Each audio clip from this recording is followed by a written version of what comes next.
This is going to be a very hair-raising episode of Attack of the Killer podcast.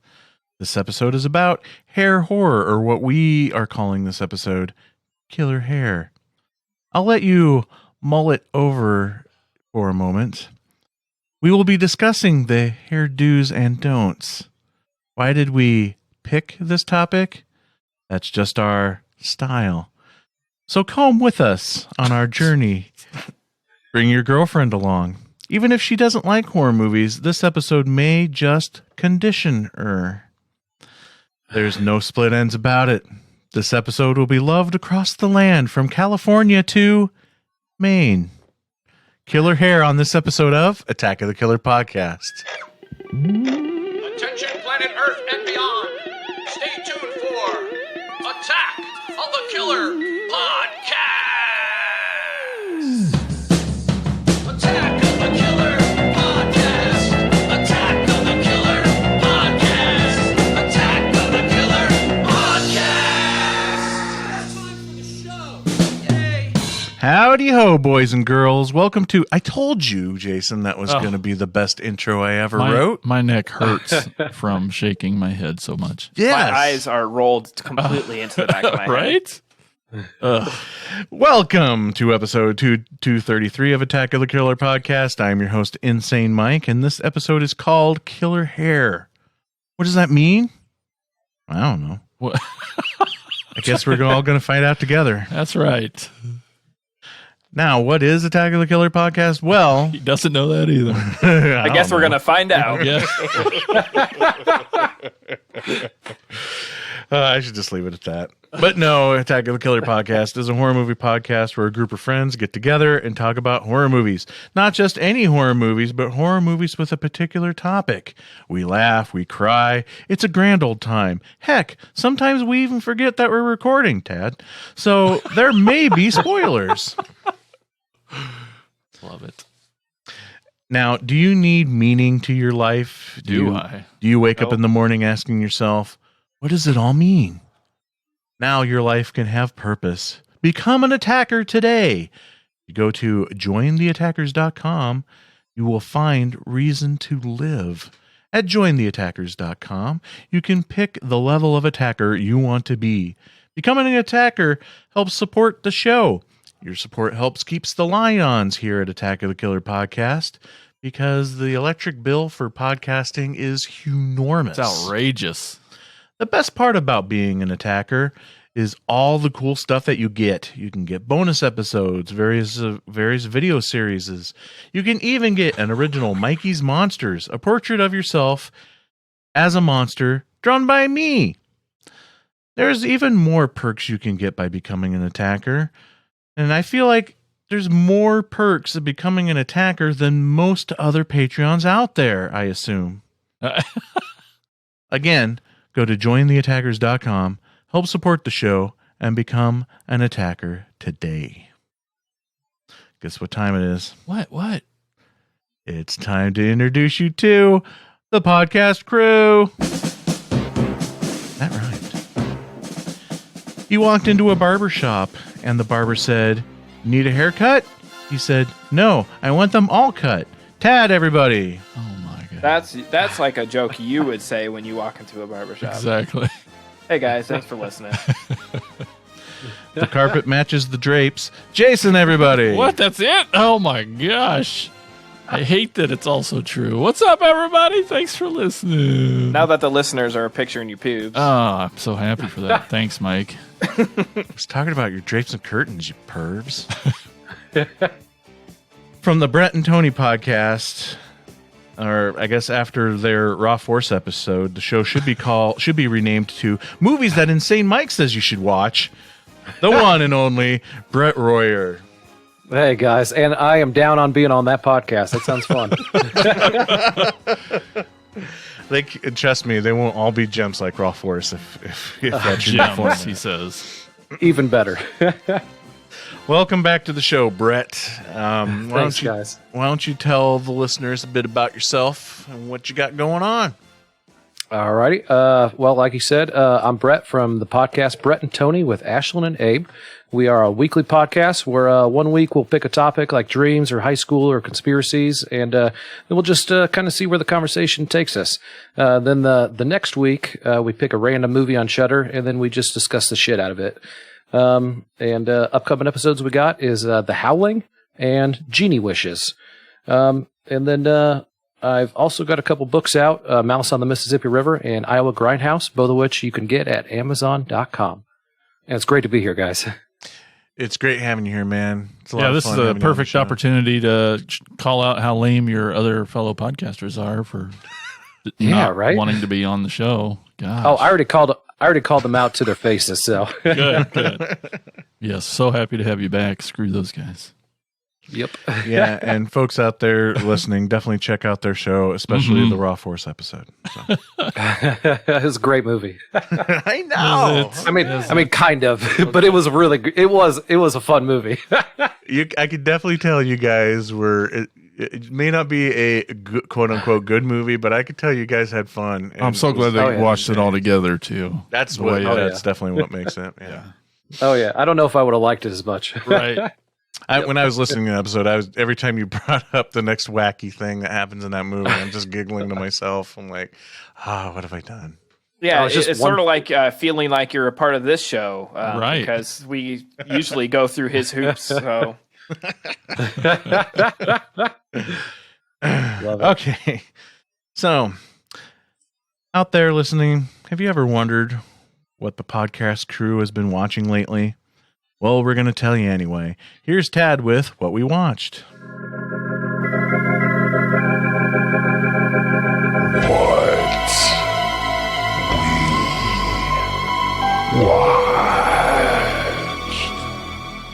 welcome to what we watched. This is never a mystery to me because I follow all you fools on Letterboxd except for Mike. So I'm just sort of curious. Mike, what have you watched? Well, I didn't get a chance to watch too much lately. My ass, though, is still recovering from finally watching the Snyder Cut. Yeah, I was like, you where is did this it. going? I I was- know. Oh, so I'm not kidding. I was sore as F after watching that. Why? From I'm not even gonna go. There. Oh, just from sitting there that long. It's not that 4 hours. Come on. Pushaw. Don't get me wrong. It didn't feel like 4 hours, except for gonna my say, lower back. Like but- you're known for marathoning TV shows for a day straight. I can't. No, dude, I can't do that. But long anyway, anymore. what'd you think? Awesome. Oh, Awesome. good. Definitely way better than the Whedon cut. the Whedon verse. Yeah. Yep. I'm starting to really though find Oh boy. the crutch or the trope of slow motion stuff rather annoying. I'm getting a little tired of everything just turning into slow motion shots. Some of think it they- worked. What's that? I think I saw a headline that said someone calculated 11% of the movies in slow motion.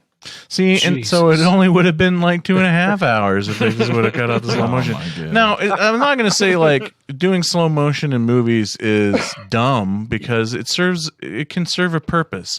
In Justice League, for example, one of the great purposes would be getting to see some of those cool action scenes and instead of like that super fast paced shaky cam garbage that was popular in the late 90s when it came to action scenes, but just there's just sometimes where it just feels like slow-mo for slow motion's sake, or if you're trying to pull off something dramatic and the only way you think to do it is just yet another slow motion, I feel like it loses its impact.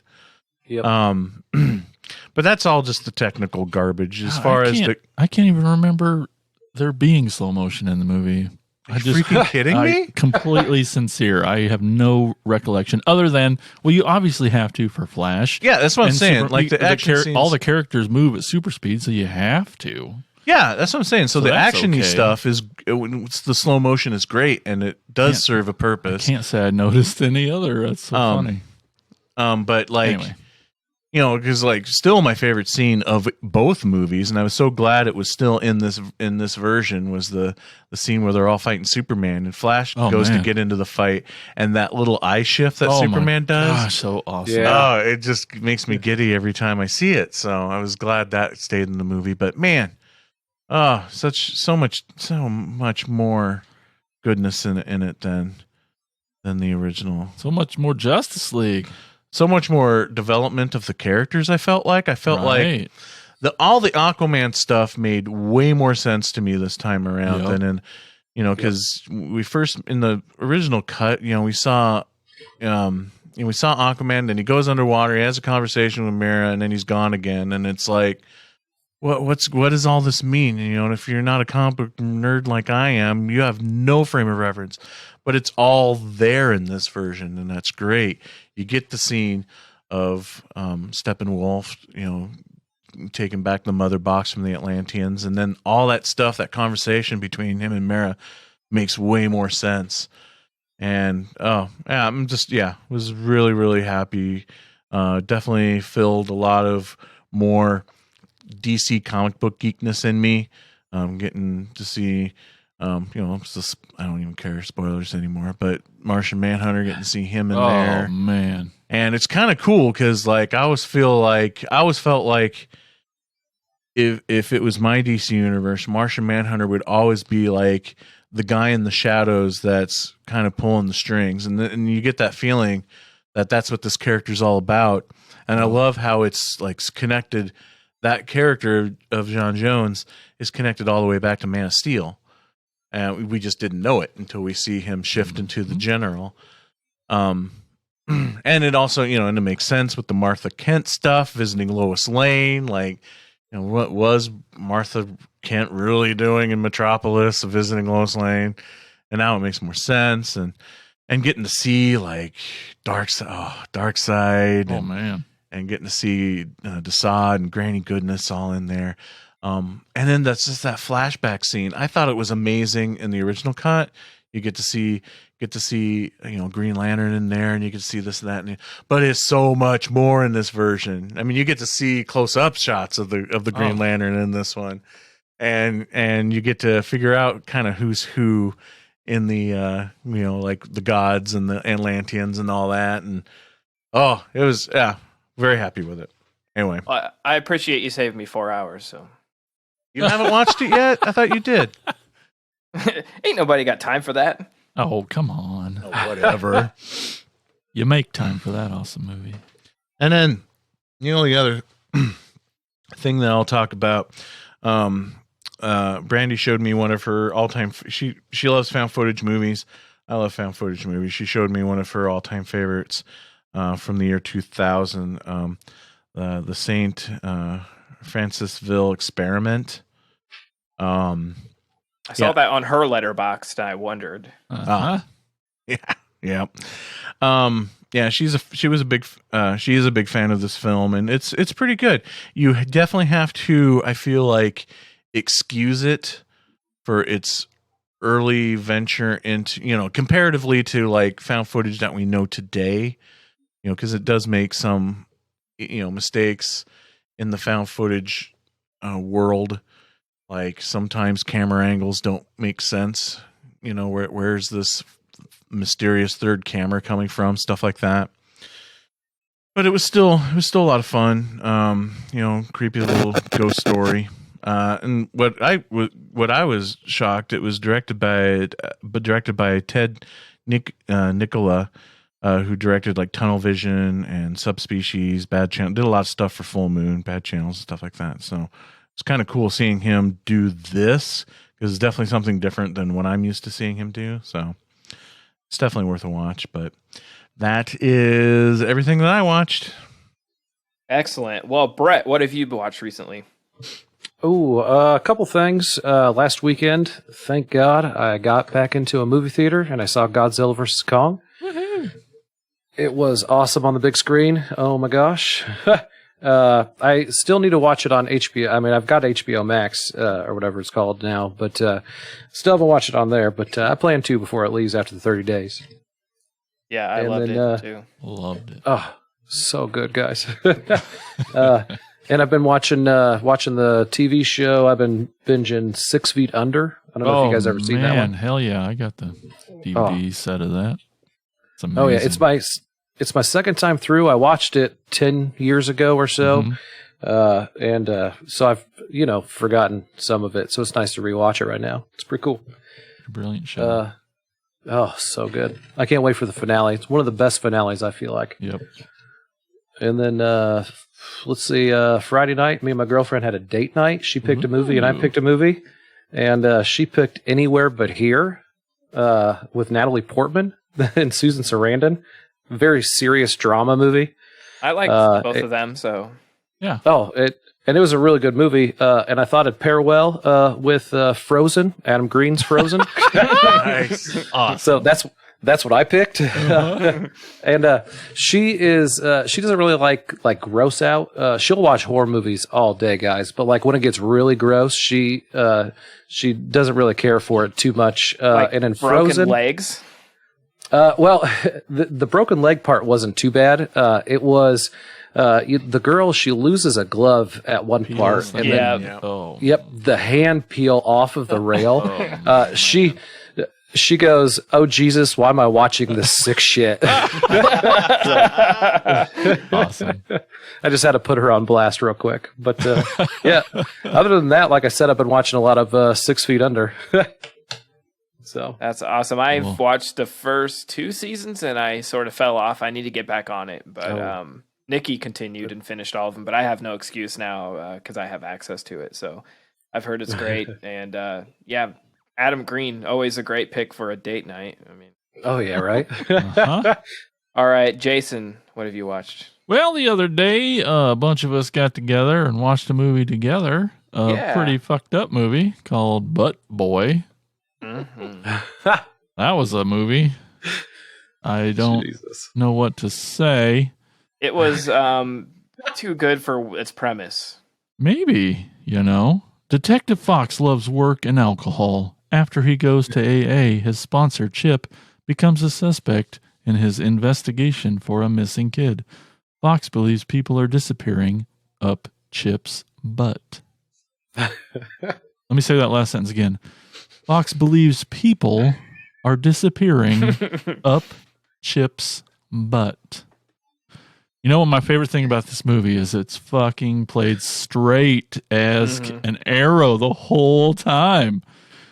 There is nothing played for comedy. I mean, and it's so ridiculous. Oh, Mike, did you write part of this? Is this one of yours? I would think. It turned out to be way better than I thought it was going to be. Pretty great. Pretty funny.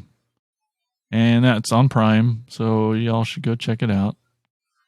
I watched it with you guys, Yes. and since then, I've described the movie. I've tried to describe the movie to a couple people, and everybody looks at me like I'm insane for watching it. Right? Yeah, I told my boss about it. He always is like, "So what'd you watch last night?" Oh, no. Butt Boy.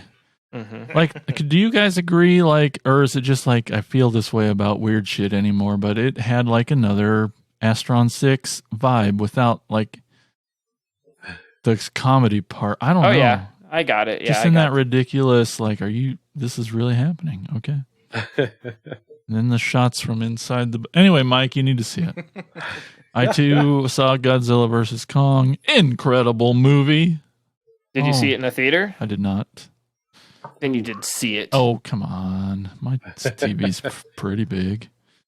And then lastly, since now I'm totally on a documentary kick after the last episode, I checked out.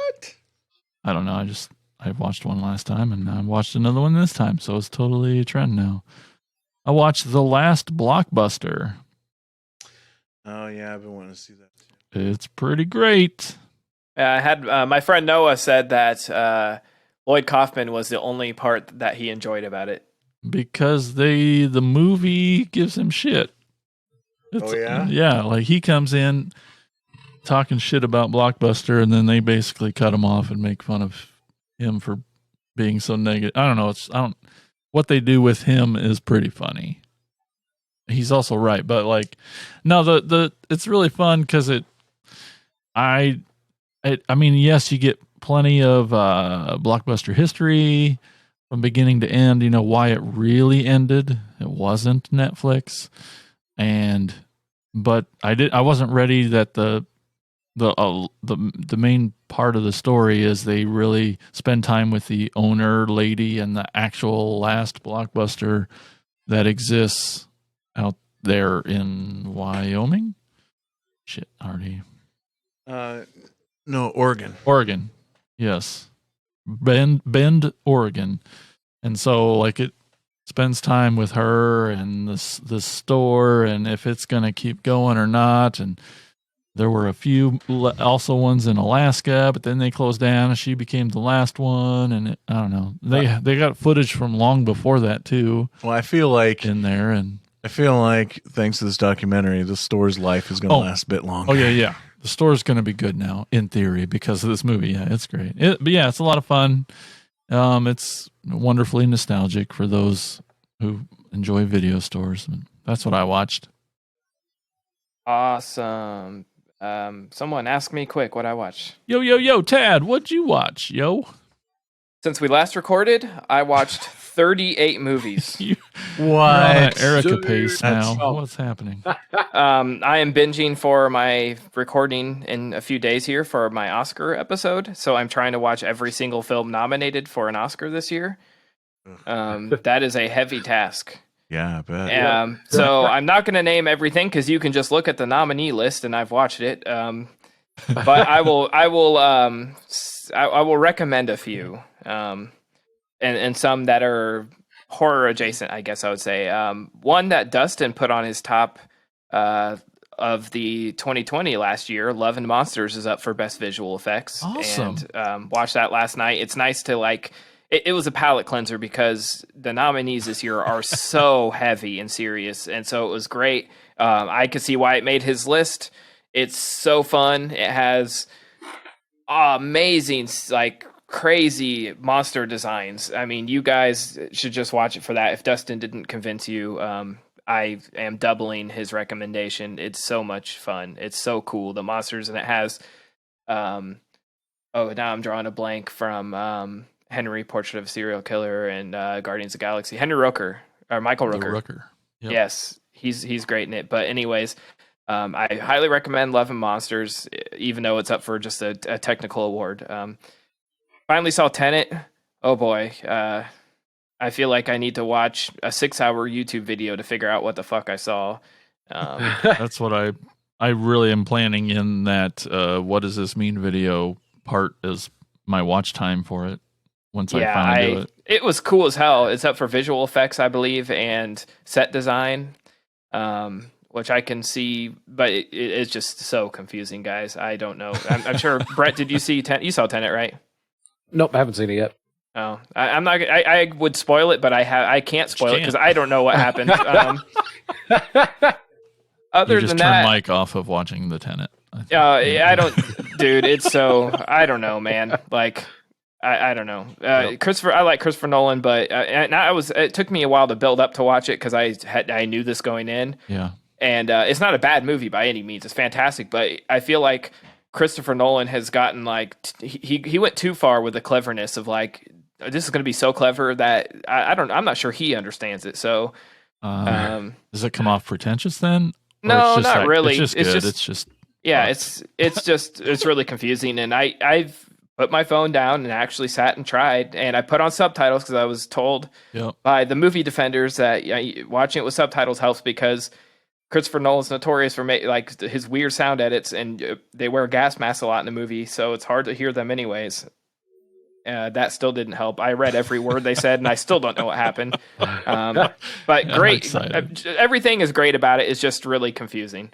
But I watched all the this year. I would say if you're going to watch some of the Oscar stuff, I recommend some of the shorts. Those to me were so much better than the features so far because they have the animated and then live action and documentary shorts. And this year I did a deep dive. If you're friends with me on Facebook, I put out a list with links on where you can watch the shorts. They made me cry a whole lot. No shame. So I'll just pick out a few of those that I recommend. I won't say much about them. Check out Two Distant Strangers. It just dropped on Netflix this past week. That's fantastic. Feeling Through is on YouTube. It's really good. The Present is on Netflix. It's really good. And these are all like 20 minutes or shorter. So it's something that you can fit while you're just sort of eating dinner or I mean, I don't recommend eating dinner while watching these because you'll choke on your food as you cry. But there's so many. If Anything Happens, I Love You on Netflix. That was the one that was really got me. A Love Song for Latasha, another one that really got me. And then a feature that I really loved was My Octopus Teacher, documentary about a guy who follows an octopus around. It sounds dumb on paper. It's really interesting. Other than that, it's mostly been. It's funny because I'm looking at my Letterboxd list. It's all Oscar nominees, and then right dab in the middle is Superstar. Nikki was watching that on Pluto the other night, and so we sat and finished that. And I forgot how I hadn't seen that in so long. That's like a perfect mashup of Kids in the Hall and SNL. Holy shit! The best in Canadian and American comedy at that time. It's fantastic. It's it even has Tom Green in it. Like, so strange, but yeah. I'm all over the place. I watched too many movies. And I'm freaking out, man. Yeah, freaking out, man. So yeah, that's what I watch, guys. Wow. Awesome. Well, thank you, Tad. All right, boys and girls, get them tweets ready. It's Pole Position with Jason. From now on, like your parents were, you are the secret force of pole position. All right, before we get into today's pole position, let's take a quick look back at episode 231's pole position. The question, what is your favorite horror movie poster? I do you remember that? We had Mike with Evil Dead, me with Jaws, Tad with Texas Chainsaw 2, Andy with Nightmare on Elm Street. And the results. Last place with 9%. It's insane, Mike. What? No. What? Oh, you just bullshit. Dude, figure out your Twitter so you can vote. Second place, third place. Third place was Tad with 18%. Ooh, how the mighty have fallen. Second place with 27% was Andy, making me the winner with 45% of the votes. Come on, that was the Jaws. Come on. It's Jaws. It's Jaws. It's hard to argue with any of them. I know, they're all so good. I mean, Mike's sucked, obviously. So this week's pole position, the question being asked is, what or who has the best hair in horror? Oh, man. What a great, great question. Let's have Insane Mike with his last place pick. Let him go first. Mike, what is it? Well, I'm going with Samara from The Ring. That's pretty good.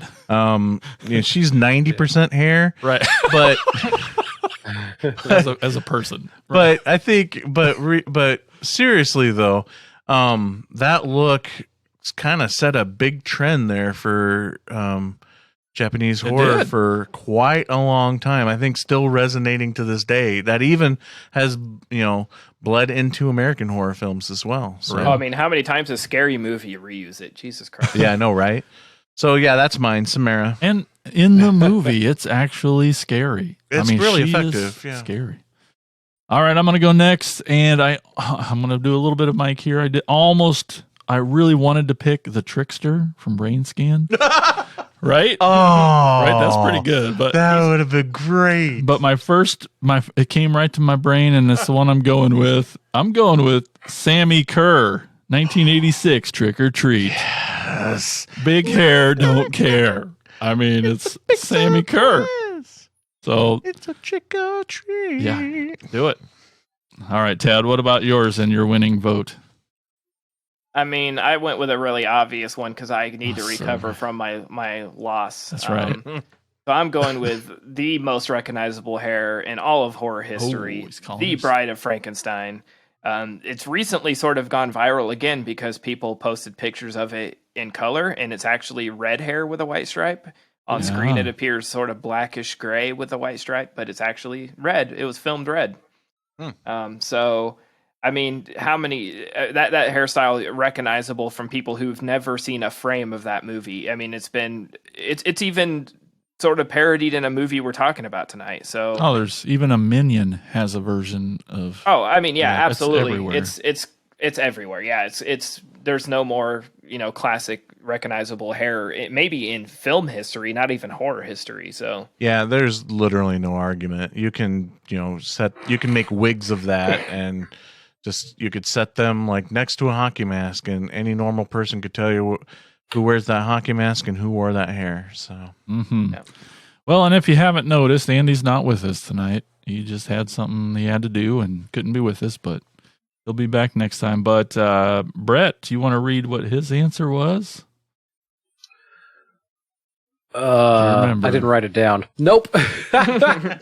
It was Whoops. Taryn from A Nightmare on Elm Street 3. That bad bitch with the mohawk and the blades. Pretty good one. I mean, Let's say I'm bad, but I'm beautiful, or something. Yeah, that's what it is. I was trying to remember the I quote. couldn't get there. Yeah, that's good. Well, Bret, Twitter only lets us put up 4 votes, but if you had to pick one, who would your best hair and horror pick be? It's not hair, it's lack of hair. I'm going to go with Pinhead. It's hairstyle. I like it. Yeah, Yep. that's a good one. It's got the not just the pins on the face, but it goes all the way. Yeah, I love it. I don't know. It's creepy. It's creepy as fuck. Damn right it is. Heck yeah. Hell yeah. All right. Well, as your pole position votes for this week, get your butts over to Twitter at AOTKP. Get those votes in, and that's pole position. Thank you, Jason. Welcome, Mike. So it's time to talk about killer hair. Yeah. Killer hair and horror. So Jason mentioned it. I should have mentioned it at the top of the show, but unfortunately, our good buddy Andy couldn't be with us for this particular episode. So we miss him dearly. Can't wait for him to return. But I'm going to take his place and talk about the first movie that we're going to discuss tonight, and that is from just this past year, 2020, and the movie is Bad Hair. Welcome to the block, where we gotta... Excuse me. Thank you so much. I'm so sorry I'm late. You ever had a dream? One you'd be willing to do anything for? Wow. Anna, how's work? Are you still interning for that lady? Executive assistant. Anna, music people have certain expectations, and my girls need to flow freely. Who does your hair? No one? Me? Aren't you tired of it? All the stares you get. That girl is You want to be one of my girls? Yes. This came all the way from India? Forget about where it's from. Let's focus on where it's going. You're not tender-headed, are you? I'll be fine.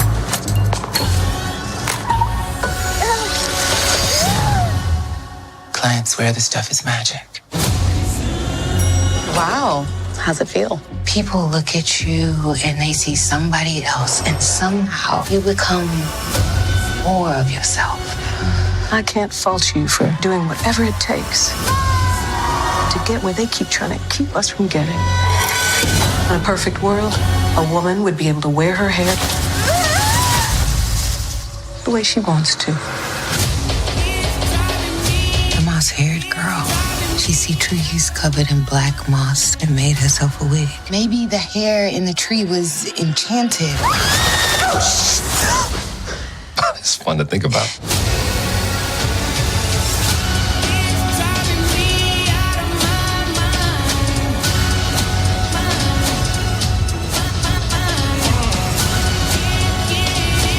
Something bad has happened. Oh, I'm aware. Wants to take over us. Look, I cannot die today, okay? I've been in church for like 15 years. Hey, girl.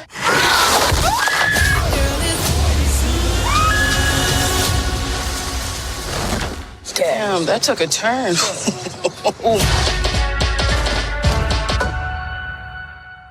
This movie takes place in the late 1980s. It's a story about Anna, a young woman who is trying to get ahead in her job at the Culture TV channel and wants to become a music video VJ. She decides to get a weave to better her chances of getting her promotion at work. She begins to get a taste for success. That is until her hair gets a taste for human blood. So yeah, I think I liked this way better than I originally anticipated. I did not end up watching it for the 2020 year ender. Mm-hmm. I remember watching the trailer and being like, meh, because I had heard the premise, and the premise got me interested. Obviously, killer hair, Yeah. Tried to tell you guys it was great. Yeah, yeah, and well, I'm not gonna say great, but it is. It's definitely went beyond my expectations. I kind of felt like that there was going to be a little bit of cultural disconnect, that I wouldn't understand what the movie was trying to say on a level that I can't connect with. But I got it. I think they telegraphed it really, really well. Oh, yeah. To appeal to anybody, male or female or what have you, that I got it. And I feel like it had a nice mix of comedy with it. I thought they did a pretty decent job with a lot of the cool hair effects, with some of the CGI hair effects and stuff like that. Had some good gore in it in some scenes, and then some really awesome, disturbing moments too. My favorite moment of the whole movie, because I laughed out loud in disgust. It was awesome when she's in the bathroom and she gets the pad out of the medicine cabinet, and her hair goes down her shorts, and I don't think and at first Brandy was like half paying attention, and she's like, what's going on? I'm like. And I just screamed out, she's on her period and the hair's drinking her blood. That's awesome. Yeah. I think Tina was way more like, I don't know about this movie anymore. You guys can all blame me. I did killer clothes and killer hair. I recommended these topics, so just tell your significant others it's Tad's fault. Oh, I did. Yeah. Oh gosh, I don't know what else to say. There was some cool, some cool casting in it. Again, with the whole late '80s, early '90s vibe. They brought in people like James Van Der Beek, Vanessa Williams, Kelly Rowland. Yep. Usher.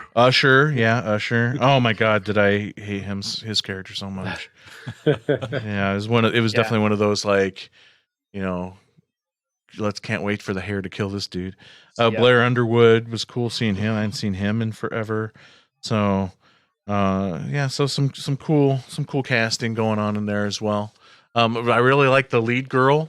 Watching this movie, and since we had just done, Killer Clothing the week before or whatever we called it, I was making a lot of comparisons to In Fabric in my head while watching this movie, just because like it's kind of on the same level of like the main character.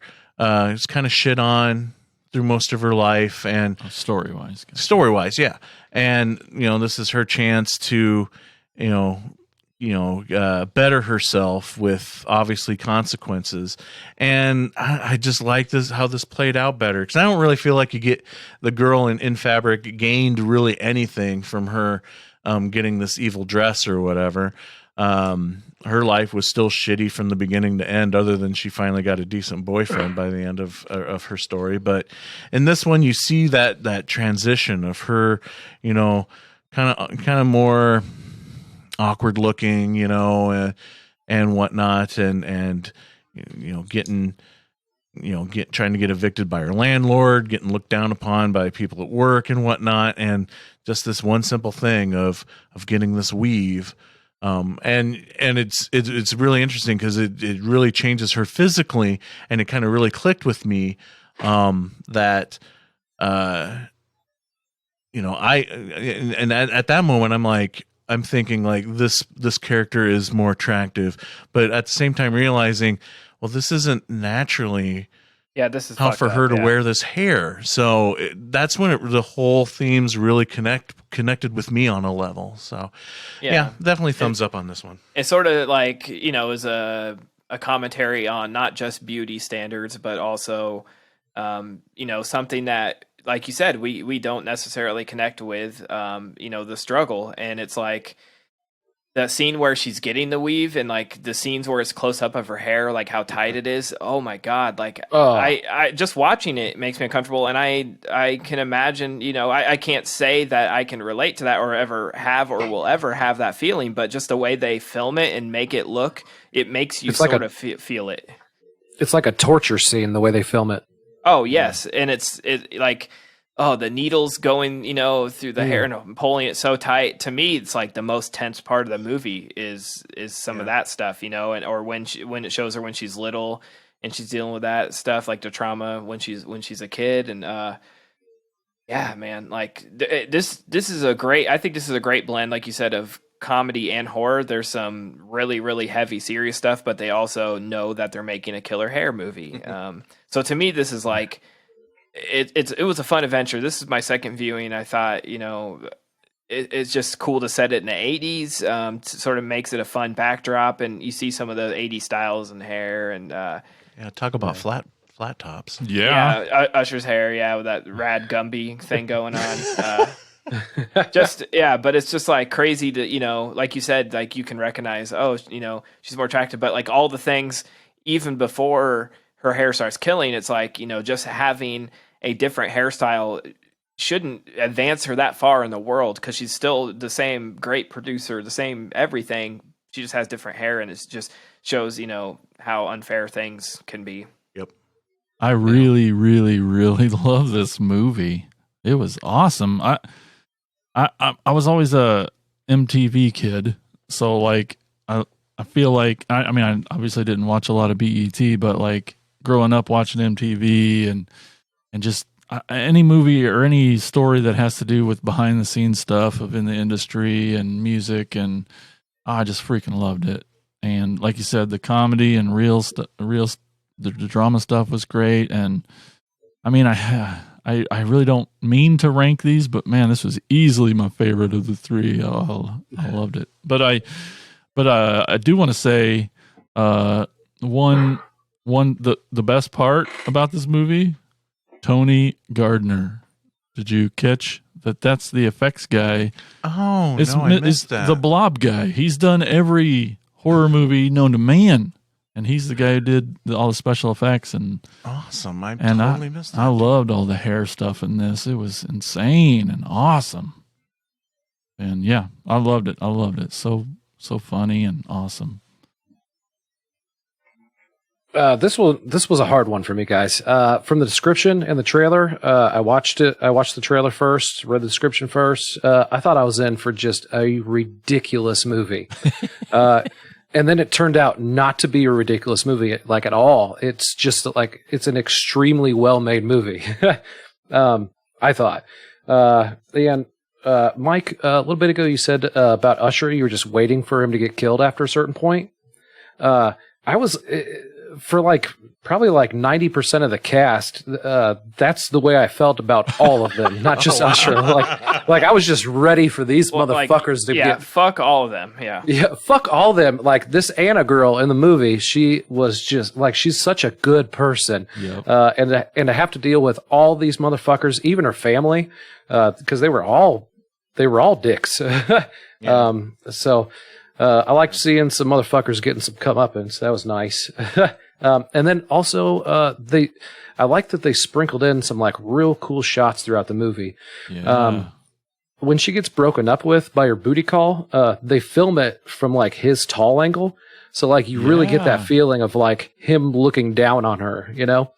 And then another one that I loved, it was throughout it, was the establishing office building shots. They're all, if you remember, they're all like looking up from like this uncomfortable angle. Mhm. And it's like, so every time we go back to that building, we just fucking dread it. And like, we don't even know why, you know? Yep. So I don't know. It was a great fucking movie, guys. I really liked it. So And James what did you Vanderbeek, what the guys- fuck? I know, Right? right? You're right. Yeah, Yeah. he's awesome. Like in his later career, I Did really great do. in it.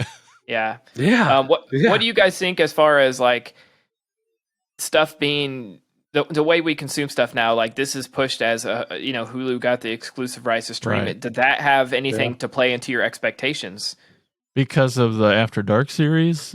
A little bit. maybe It's sort of- it's going to be in that.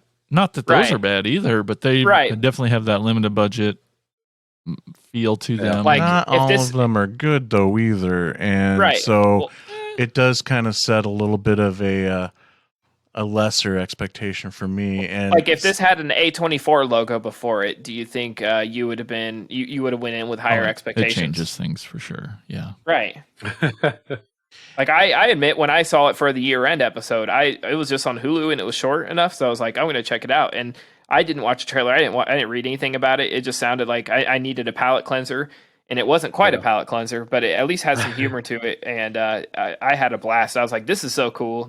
I love everybody in it. Yeah. As far as actors, and just like you said, it's for a movie about killer hair. It's sort of like we talked about Butt Boy earlier. Like it's better than. It turned out way better than you expected. Yeah, than it has any right to be for a killer hair movie. It's fantastic. Mm-hmm. Yeah. I wish I'd gone in blind like you did. I think it would have been, I don't know, way better. it's kind of a hard one to go in blindly when you Yeah. see a movie called Bad Hair, and you just instantly is like, what is this?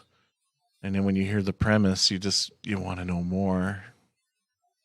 And then that's when It's you watch hard it. not to expect it to be a little wackier, but Yeah, but again, I felt like there was a decent blend, and with the comedy. oh yeah, it was solid, man. I had sort of high expectations because it's the writer and director is Justin Simien. Yeah. And he did Dear White People, the show and the movie, which are both fantastic. Netflix show's awesome and the movie's great. So I was not that surprised it was good. He's a really good writer. So, yeah. Cool. All right. Well, Jason, what's next? Up next, we got a film from 2007. It's The Demon Barber of Fleet Street. It's Sweeney Todd.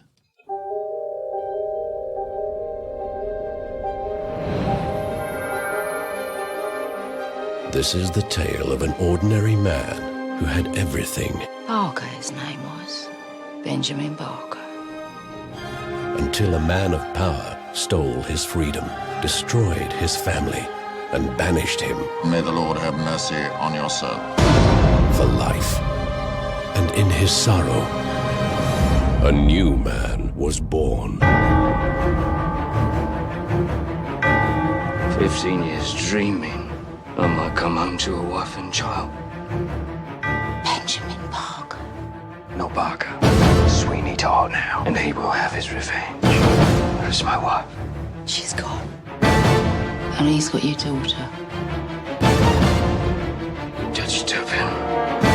You got to leave this all behind you now. No. These are desperate times. Desperate measures are called for. All right! You, sir? No one's in the chair. Come on, come on.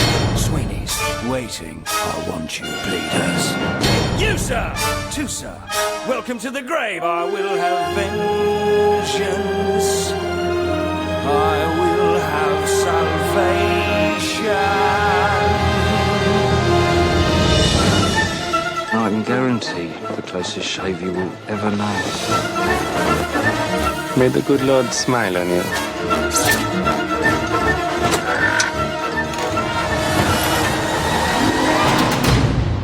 You're barking mad. The years no doubt have changed me.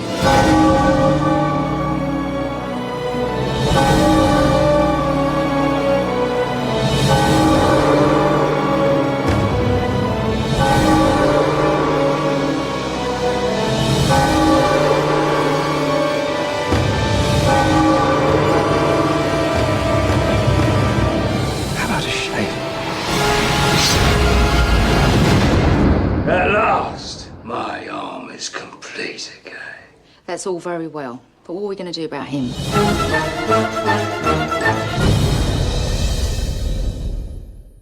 Wow, I had stuff written up. Do I even have to say it now? The trailer kind of said it all.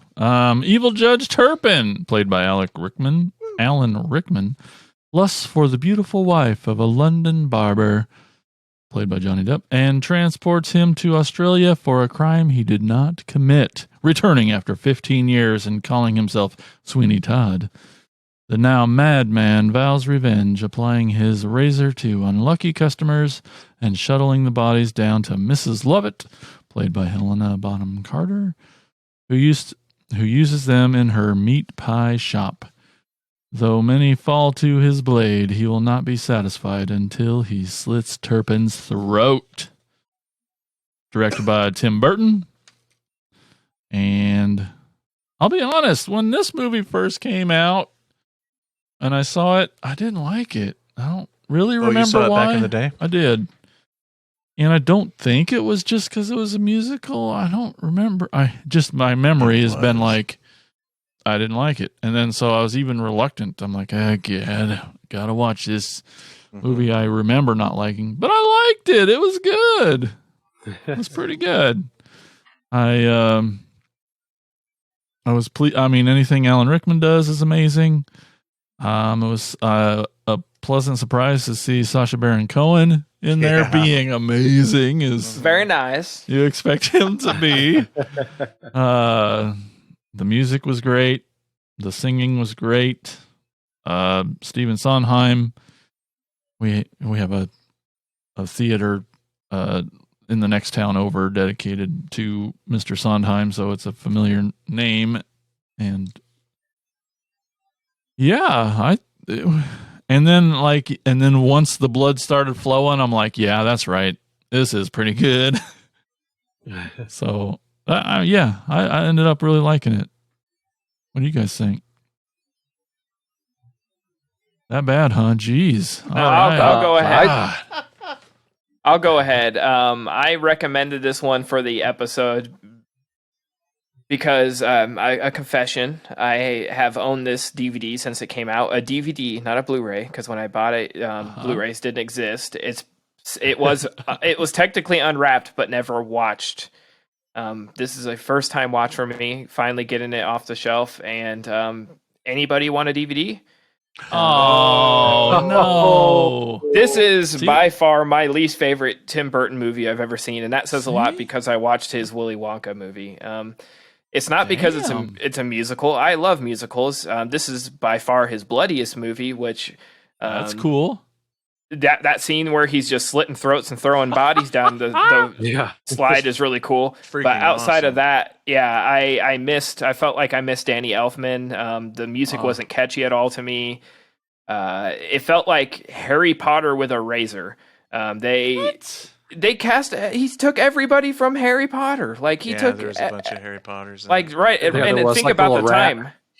Yeah, think about the timing. Like this was right at like the peak of Harry. Like everybody from this movie, Rickman, everybody was in Harry Potter. So I was watching it. Nikki was like, "Did he just like shoot at night when they were done filming Harry Potter? Just everybody put on a different outfit? Like it didn't even be much of a stretch. It just felt like I don't know. I just didn't. I found this so incredibly hard to get through and." In all fairness, Johnny Depp was using Sarah Bonham Carter first before Harry Potter. I know, and I love Sacha Baron Cohen. I think he's a great actor. I think he's actually a really good singer. I like everybody involved in this. I just, to me, maybe it's just the story that bores me, but the typical Tim Burton aesthetic. Wonderful. I like his aesthetic. It just, to me, this is just so boring compared to his other stuff. I really just wanted something more. I had a hard time getting all the way through this one, guys. Well, I think I'm maybe in the middle. And my problem is I've come unprepared. I still have not decided exactly if I like this movie or not, because there's lots of pros and cons for me. I feel like it's missing some of Burton's aesthetic, to be honest with you. Other than Johnny Depp's crazy hair, it doesn't really feel too much like a Tim Burton movie. And even his crazy hair is that's rather Edward Scissorhands with a little bit of white. I'm sorry, man. You guys I'm are being mean. I said I got pros and cons. Jeez. I'll get to the pros. Uh-huh. I'm sorry. I've gotten to the point where just flushed out films, the color is all flushed out, bore me to freaking tears anymore. I'm so tired of it. And I just was thinking about this while watching it too. Like, if this movie was black and white, it probably would have been better. Because I feel like when you take black and white or extreme colors, like I love, versus this flushed out, just everything is just drab and blue. That just totally creates a total sense of blah in me just to see that. Yep. But also I feel like why black and white works and this doesn't for me is that there's a lot more attention to the details, the depth of field, the dimensions of things in black and white, say, versus this, because everything just feels drab and flat. Just everything I'm looking at just feels so flat when it's just all these like one color, just different tones. And as I'm watching the movie, I feel like, well, maybe I'm starting to see why he's doing it, because as things get better for them, as the meat pie place becomes more successful, we then start seeing more color, or they're having their picnic, there's more color. But even still, when we get to those moments, so I think that's the point. But first of all, I had to sit through an hour of drab before I get to that. So you're going to lose me. I'm sorry. But even those more colorful scenes aren't really that colorful. They're just a different color. Just one different color, more reds, which I feel like is an intentional effect as well. I just think, you could do that in a different way. And Tim Burton, to me, is a filmmaker that's got far more imagination to get those same points across than let's just, tone down all the color in post. And I just kind of tired of that. That whole look. It just bores me to tears anymore. So there's that. I'm not a fan of the music. I really don't care for the music too much. The only song I think I really liked, and I feel like it was really effective in the film, was the montage scene where he's slicing throats, because it was such an awesome contrast of this gruesome, he's singing this like kind of loving, touching song about his wife while he's freaking slashing throats and there's blood flying and you could feel that blade on everybody's necks. And then the cool part is when they go down the freaking chutes and the bodies land on their heads and just flop over. Yeah. It is disturbing and disgusting. I was so proud of Tim Burton in that. So that's where I'm seeping into the pros here. All those scenes were great, because you said that this is probably Tim Burton's bloodiest movie. I'm saying not only is this his bloodiest movie, but his darkest and most disturbing movie.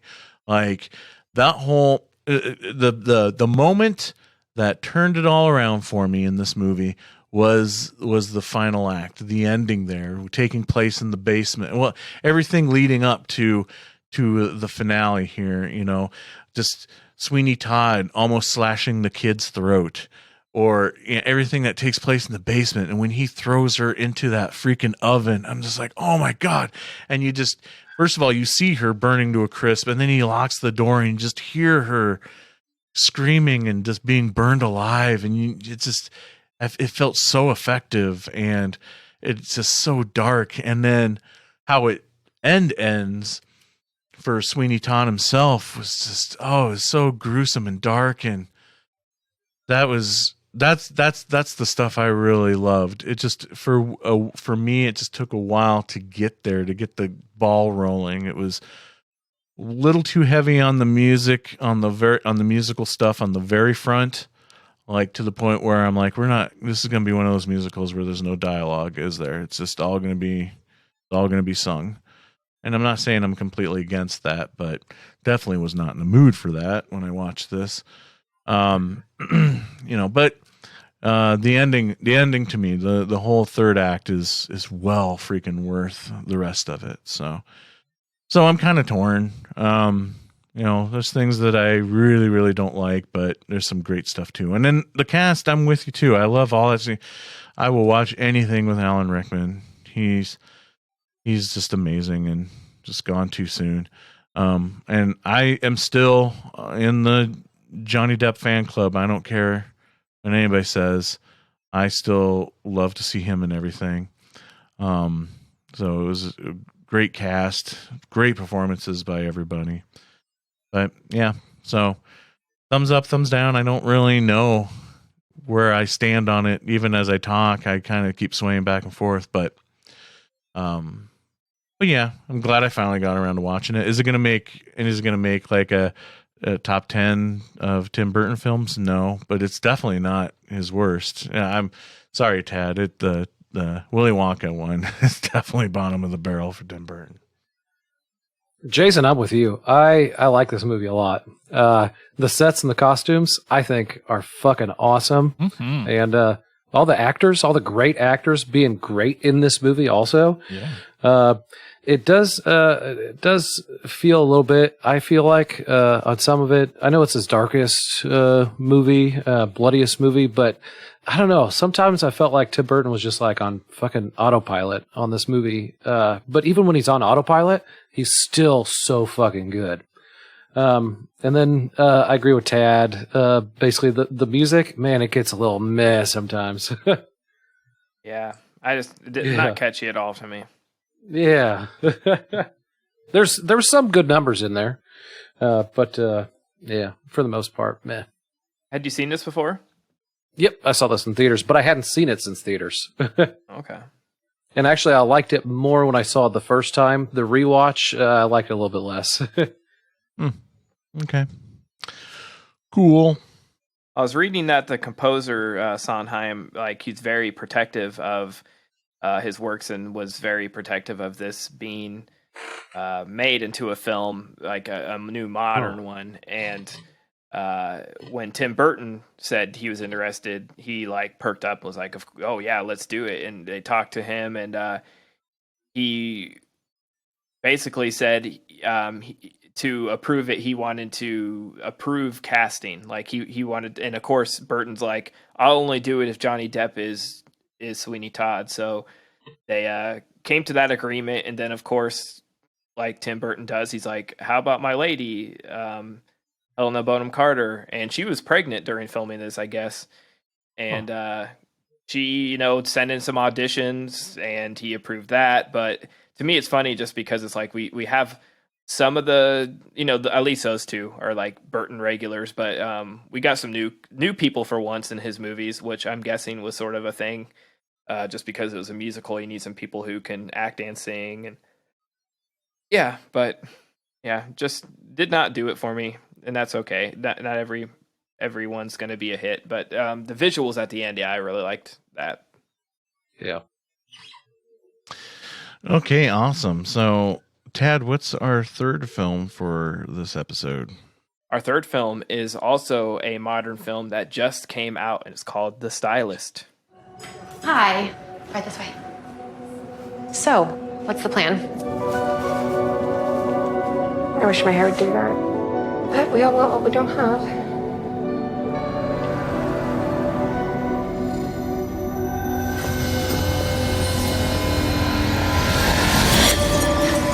I guess we all want what we don't have.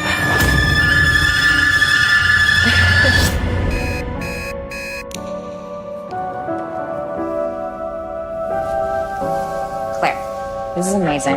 Can't wait to see this with the dress. Oh, neither can I.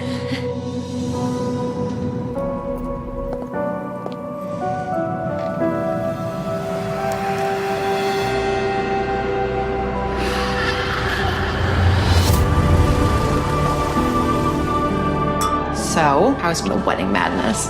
Getting married turns you into such a narcissist. I am actually nervous. It's gonna be great. I love you. Tell me about you, Claire. I do hair. You get to go in and out of people's lives. You hear stories. The hairstylist. She's creepy. Does Liv actually know her? You give life advice. I guess we all want what we don't have. It's almost like having a family. Are you okay? What did you do?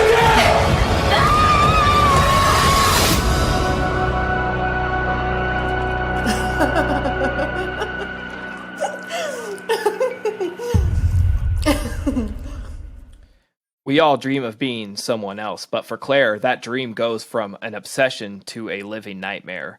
Hairstylist by day, serial killer, and collector of scalps by night, Claire's lonely existence is thrown into turmoil when her regular client, Olivia, asks her to style her hair for her wedding day.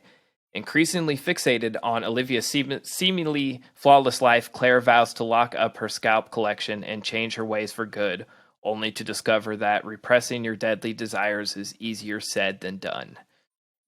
This is directed by Jill Six. That she also directed The Short, The Stylist, years ago, and she's done quite a few shorts. They've played at both of our film festivals. We know Jill, and so it's great to see her finally get a big feature, and it's getting so much love and attention. It's available now to stream on the Arrow's streaming service, and will be coming out on Arrow on Blu-ray. But I'm not here to plug it. I'm here to talk about it.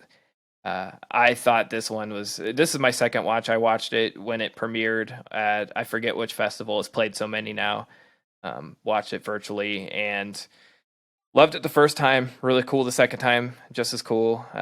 Noticed a few more things the second go around, but it's so sort of typical to call this the stylist very stylish, but it really is. It's a really cool sort of quiet, brooding movie. Her Claire is creepy as hell at times. It made me sort of realize I never thought about like hairstylists, how they do come in and out of people's lives and have to hear them. They're like, psychiatrists that happen to cut hair. But yeah, I love the look of the film is really cool. Just a slow, it's not quite a slow burn, but there's some scenes where the dread sort of builds up. It has great atmosphere. The music's really good. Yeah, I really love The Stylist. What do you guys think? So you guys know this director? Yep, she's an old pal. Yep. Man, that's awesome. I loved this movie so fucking much, guys. This is my favorite out of the three. It's such a slow. It's so slow. I was never bored. I was always captivated by everything that they were doing on screen. And I liked, I liked the main actress a lot. She was so fucking good. I really liked when she drugs the coffee store girl, and she's outside waiting basically for the she's all nervous and she's like picking at her cup. Right in front of her. But then as soon as that coffee store girl, she goes out to the alley and then she sees her go down, it's just like a switch just goes off and she's like self-assured. She knows what the fuck to do. She's not picking at cups. She's not nervous. She knows exactly her mission. Oh God. Like I said, just never boring. Like even there's a tailing scene, where she's following, after the bachelorette party, she's following one of the characters home. And just, for a couple minutes, it's just like this almost chase tailing scene. But like even that was not boring at all. Like I was on the edge of my seat for a lot of this movie, guys. I thought it was great direction. I can't think of anything that wasn't great about it, honestly. When she follows her into her place and has to hide in the shower, and she's like 6 inches away from her while she's taking a piss. It's like super tense. It's like, and she's holding on to her blades, like making her hand bleed, and she's second guessing herself. I absolutely in movies hate scenes where someone's like somewhere they shouldn't be, and I mean I hate it in the best way. Like they make, like I said, that's always an edge of my seat type of thing where I'm just like, fuck, she's gonna get caught, she's gonna get caught, she's gonna get caught. Yep. And, she gets out of there, but forget that. The whole time she's in the girl's house and like trying on her nightie, and then finds the silver bullet, sex toy. Yeah. Yeah. That whole scene, I'm like, God. okay, just leave. Just get out of there. Leave. You're freaking me out, girl. Get out of this house. You're gonna get caught. I obviously love slow movies and things, but I think the thing I love most about this movie is that slow, creepy, awkward lead character is a girl. It can be a girl, and that's just isn't normal for these kind of movies that we watch all the time. And it's just such a great part of this one to see all that through a woman's perspective, and it really made it really interesting, Yeah, I think you can tell, like, it's from not only we're watching it from a female perspective, but you can tell it's written and directed from a female perspective. Like, it has its own flair to it. Like, I don't think a male director could quite get this down. Like, the scene where she goes out to the bachelorette party and she feels completely uncomfortable. Like, I've been in a few of those situations, but I imagine, like, women can probably relate to that more, like, as the group mentality and how it's like, we're all nice to your friend, your face. And then when she goes to use the restroom and the girls are talking about her and she overhears them, it's like, it's just, you can feel her uncomfortableness in that scene. Like, I feel uncomfortable for her. She does such a good job. Claire is so, like, creepy, but not in the typical, like, oh, she's a killer creepy, like, just completely uncomfortable around her the way she socializes, and the way she interacts with people is just, it makes you feel uneasy the entire movie. Like, you're feeling her anxiety for her. And give me that score right now. Oh my god! Oh yeah, that was a good score. So good good. score. I was definitely digging that. Really good. Just very atmospheric to the whole thing. Just totally sets the mood with amazing Italian vibes. Yeah. Well, that and the lighting. Well, visually, yeah. I was gonna say it's a beautiful movie. The way it was photographed, it felt very Italian, and a lot of nice colored lights and stuff. I love that shit. But yeah, it was beautifully shot, gorgeous looking film, and really impressed with some of the shots that they did, knowing that it's not a giant budgeted film. But can you think of another movie where they prop the camera on the back of the car, shooting through the car, where we can see the driver and see the car in front of the main car? Everything is clear as day. That, how did the fuck did they light that? Like, you just have to ask Jill. I guess that had to have been. That was probably one of my favorite shots, just based on a technical level of how in the heck did they do it. And it's a shot that car shots can be extremely boring, especially as a filmmaker and shooting them, because it feels like there's only maybe like 4 places you can set a camera, and I had never seen a camera on a moving vehicle shot like that before. I thought that was really cool. Yeah, it kind of felt a little slow burny to me. I'm kind of torn because I can remember feeling a little bit like, okay, this is dragging on a bit. Yet at the same time, I was extremely invested in the character through the whole thing, that I didn't need the horror stuff in it. Like, I kind of felt like when she has that moment where she feels like she can walk away from her murdering lifestyle, where she boards up her basement and stuff, and I'm just like, you go, girl, and I just want everything to be hunky-dory for her for the rest of the film. So that's good testimony on performance and writing as well. So yeah, I really like this movie too. Maybe it just needed to be a little tighter, but honestly, I couldn't tell you where, because I was pretty invested in most of it, and that end scene, felt a little on the predictable side, but I still thought it was very cool. Very cool. There's a, it was a way- great cameo by Scary Gary's eyebrows. We saw too. Scary Gary in there. Gary's eyebrows. It was kind of fun. It was kind of fun, especially watching it with Brandy, who also knows more of those Kansas City people than we do, and so she's pointing out way more people. But did you guys see Genius in there? I think I remember seeing him the first watch, but I don't remember where was he. Yeah, he's in the dance club for the bachelorette party. The way he's dancing is like, yep, that's Genius, all right. And Pepper's in there, and of course you got Pepper, and she's in the movie. Jill's Jill's in the movie. She dies real well. Yeah, she's a good dyer. It was a great scene.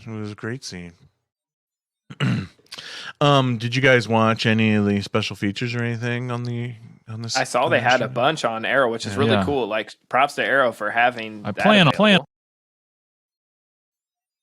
And I went straight into the short film after the movie was done because it was night. That, yeah. And man, it's night and day of the quality of where they've progressed as filmmakers between the short. I mean, the short's still great. Don't get me wrong, but the feature's so beautiful in comparison. Mm-hmm. But what I found interesting, and Brandy pointed this out, is that I think technically the feature is a sequel to the short.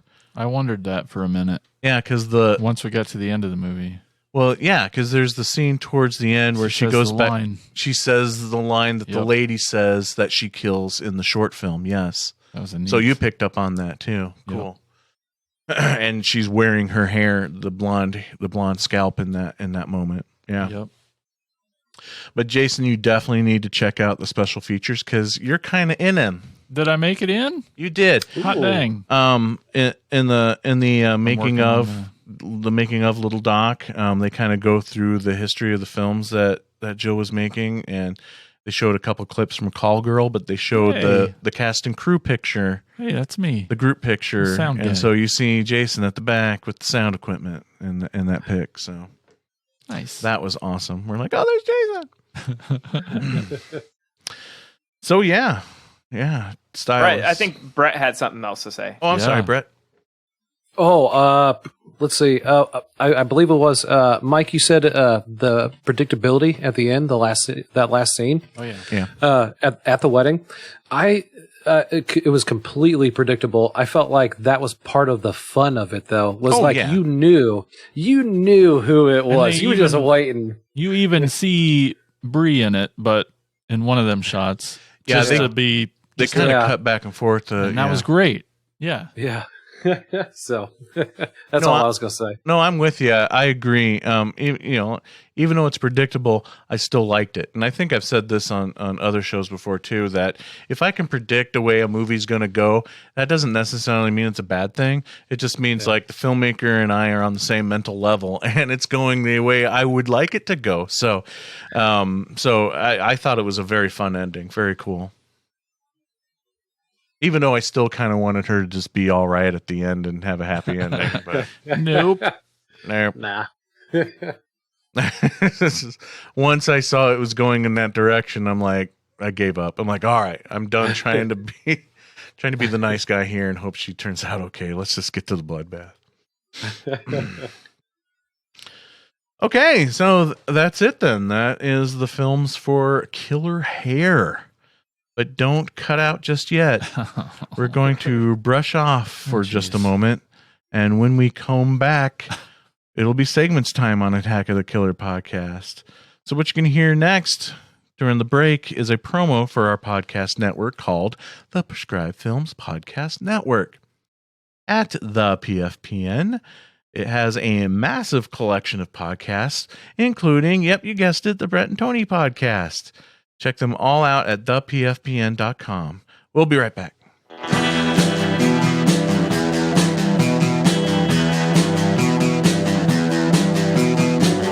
You're listening to the Prescribed Films Podcast Network, home to hundreds of hours of free podcast entertainment.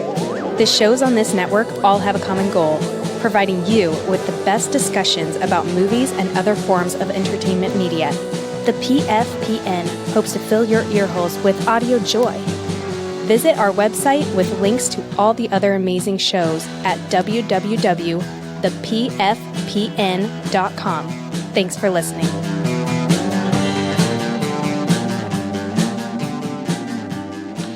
Welcome back, guys. It's segments time. First off, I'm going to turn it over to Jason with some shout-outs. It's time for shout-outs! Shout-outs! Shout-outs! Shout-outs! Shout-outs! Yo, what's up, everybody? It's time for shout-outs. We asked, what are your favorite horror movies with killer hair? I don't know if we had to... There just aren't a lot, so there aren't a super amount of comments, but we got our pal Abe Kirshner over at the Attack of the Killer Podcast Group Edition. He says, the only one that comes to mind is Stacy Keach's segment in Body Bags. As far as hair that looks killer, if you're going that way, same answer. I was kind of hoping Body Bags would get brought up because, yeah. That one disturbs me because you get those close-up shots of those little monster hairs crawling hair in the mouth, on the tongue. Oh yeah. Okay. Thanks, Abe. Good pick, Abe. Right. And then, speaking of cool picks, we got over here on our Instagram page, we got Unsung Horrors. They agree. They say Body Bags. That's a pretty good one. Jason Bollinger put Hell to Pay. What is that? You say Hell to Pay. So classic. So one of the early Prescribed Films movies was a movie called Double Feature. It was two stories in one movie, and one of the stories was Hell to Pay about a killer hairpiece. Oh, that's right. Hairpiece, not herpes, hairpiece. So there's a wig on a bunch of fishing line attacking people to death.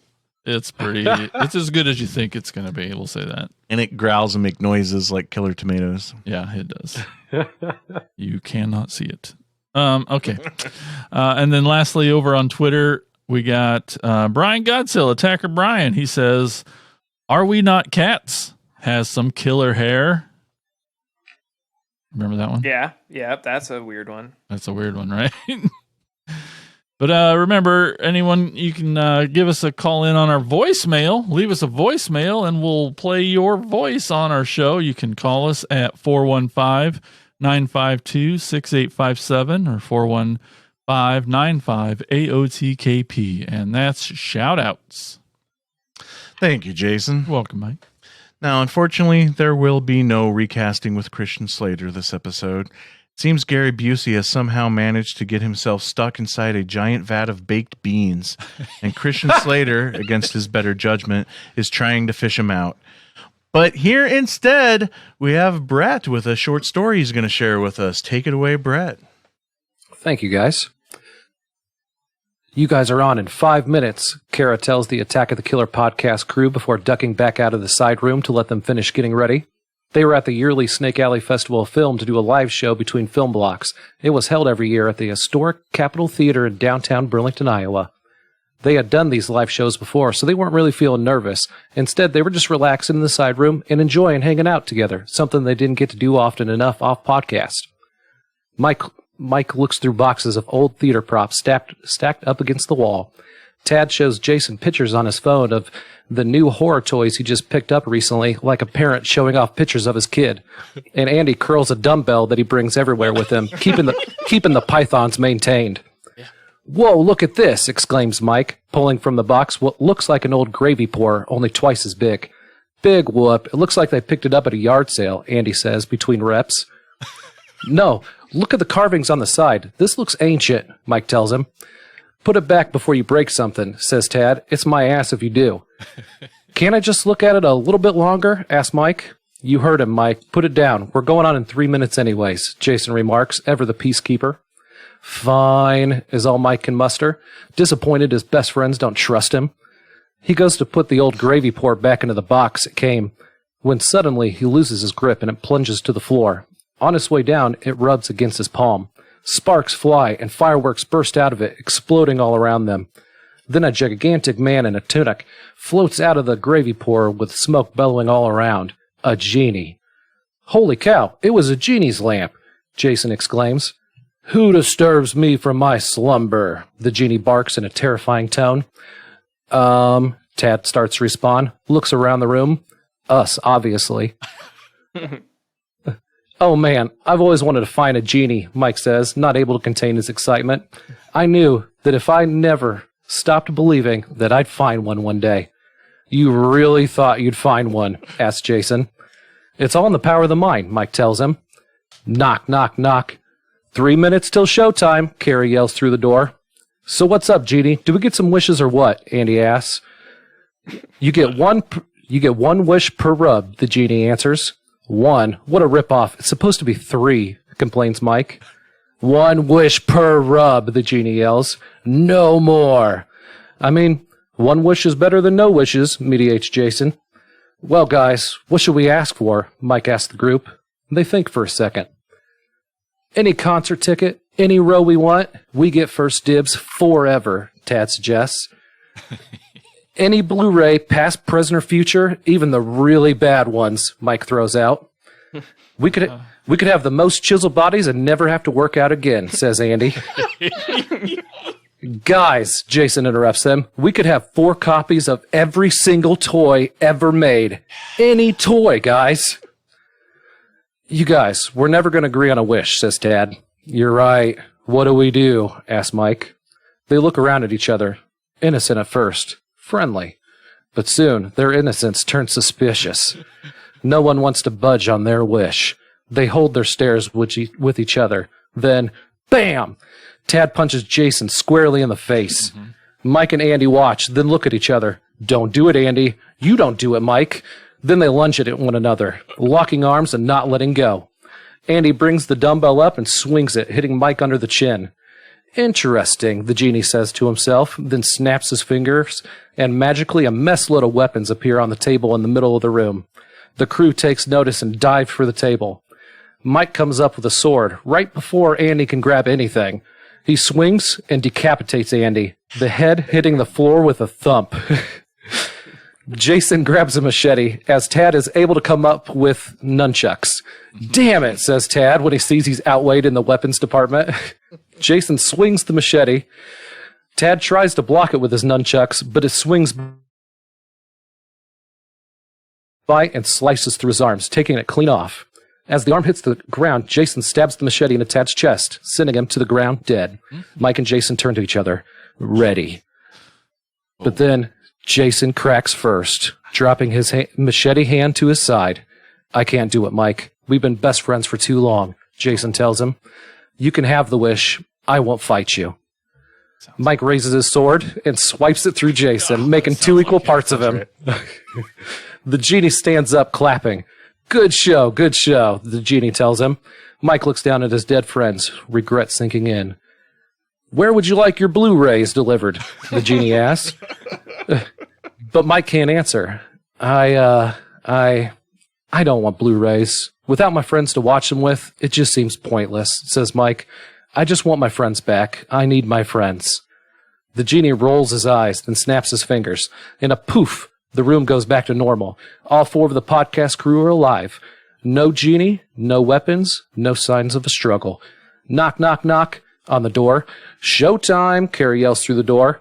The crew look at each other. Then Tad pipes up. After that, do we even say break a leg? The end.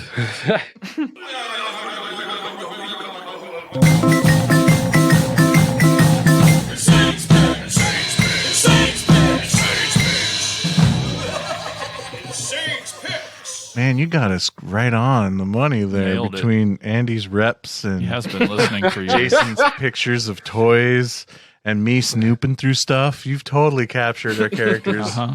I've listened for years, guys. That was awesome. That was awesome. Thank you. Thank you for that. Okay, so if anyone knows anything about me, I'm a big fan of makeup effects artists. So this Hall of Fame, I will be inducting an effects artist, but it's not one who you would think. My all-time favorite, of course, is Tom Savini, but that's too obvious. Rick Baker, Dick Smith, K&B Effects Studios, all too mainstream. The effects artist that fits into the hallowed halls of Insane's Picks Hall of Fame is the effects artist, actor, and even one-time TV star, Clef Hall. Clef Hall was born on June 22nd, 1959. He grew up in Florida with his brother and fellow effects artist Kenneth J. Hall. Both boys were adopted, and their adopted mother would regularly take them to go see monster movies. After seeing the film Godzilla vs. the Thing, Clef began a lifelong love of Japanese monsters. In 1976, he built a Godzilla costume that caught the attention of Six Flags over in Texas, who hired him to build one for them. This love for Godzilla would also add to his filmography earlier in his career. Clef started his own effects company, Imagination Productions, and worked on numerous commercials and theater. In the 1980s, he moved to Hollywood and worked on many low-budget films such as Nightmare from 1981, Metal Storm in 1983, Dungeon Master in 84, Ghoulies in 84, and Zone Troopers in 1985. Because of his love for Godzilla, he was hired to create and act in the Godzilla suit used in Pee-wee's Big Adventure in 1985. And you can also see Clef in the Satan Helpers biker scene in Pee-wee's Big Adventure as well. Throughout the 80s, he continued to work regularly as an effects artist for Richard Band and Fred Olen Ray. He did work on Troll in 86, Eliminators in 86, Terror Vision in 86, Evil Spawn, Terror Night, Twisted Nightmares, all in 1987, and even one of my favorites, Nightmare Sisters, in 1988. He also did some acting throughout this time. He was Matthew in Twisted Nightmares, Streak in Rollerblade Warriors Taken by Force, and even played the Gipper, the serial killer in the Ronald Reagan mask in Linnea Quigley's Horror Workout. He played keyboard in many different punk and death metal bands over the years. He played in such bands as Mad Love, Exquisite Corpse, and Urn. His love for music also helped in his effects career, creating props for such bands as Kiss, Insane Clown Posse, and even the great Alice Cooper. Clef got an Emmy nomination for his work on the kids show Yo Gabba Gabba, and even did some effects works on the Aquabat Super Show. I first learned about Clef Hall when he starred in the sci-fi reality show called Monster Man. The show followed him as he would get hired to complete effects jobs on various projects. Even though the show felt pretty scripted at times, it was a show that was right up my alley, being a reality show based on an effects man and his workshop. I even learned some fun techniques from the show, like spray painting spoons black to use as shark eyes. Sadly, Clef Hall recently died on March 31st of this year. He may be gone, but his work lives on.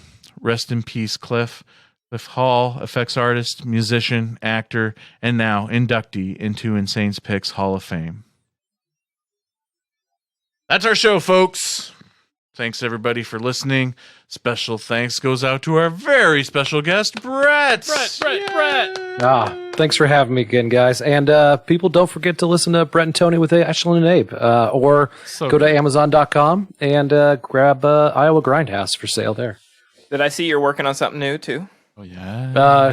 Yeah, sure am. It is Massacre at Big Hollow. Massacre of Big Hollow. So hopefully, fingers crossed, it's going.